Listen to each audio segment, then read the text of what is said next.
ప్రకాశం జిల్లా దర్శి మండలం వెంకటచలంపల్లి గ్రామంలో గ్రామ పంచాయతీ అభివృద్ధి ప్రణాళికపై అవగాహన సదస్సు నిర్వహించారు. గ్రామ అభివృద్ధిలో ప్రజల భాగస్వామ్యాన్ని పెంపొందించే లక్ష్యంతో ఈ కార్యక్రమాన్ని ఏర్పాటు చేశారు. ఈ సదస్సుకు పంచాయతీ కార్యదర్శి Chakravarthi, VRO Mehboob Basha, VOA Malleswari, welfare assistant Sai Naik, resource person doctor Bhaskarrao ముఖ్య అతిథులుగా హాజరయ్యారు. ఈ సందర్భంగా వారు మాట్లాడుతూ గ్రామ పంచాయతీ అభివృద్ధి ప్రణాళిక ప్రాధాన్యతను వివరించారు. గ్రామ సభల ద్వారా ప్రజలు తమ గ్రామ అవసరాలను గుర్తించి అభివృద్ధి పనులను ప్రణాళికాబద్ధంగా రూపొందించుకోవాలని సూచించారు. గ్రామ అభివృద్ధిలో ప్రజల అభిప్రాయాలు, అవసరాలు కీలకమని పేర్కొన్నారు. ఈ కార్యక్రమంలో అంగన్వాడీ సిబ్బంది, స్వయం సహాయక సంఘాల సభ్యులు, యువకులు, గ్రామ పెద్దలు, వివిఎఫ్ సభ్యులు పాల్గొన్నారు.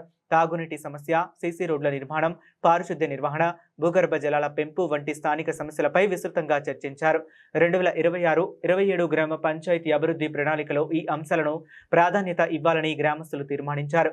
గ్రామ సభలో ప్రజలు అధిక సంఖ్యలో పాల్గొని తమ అభిప్రాయాలు, సూచనలు వెల్లడించారు.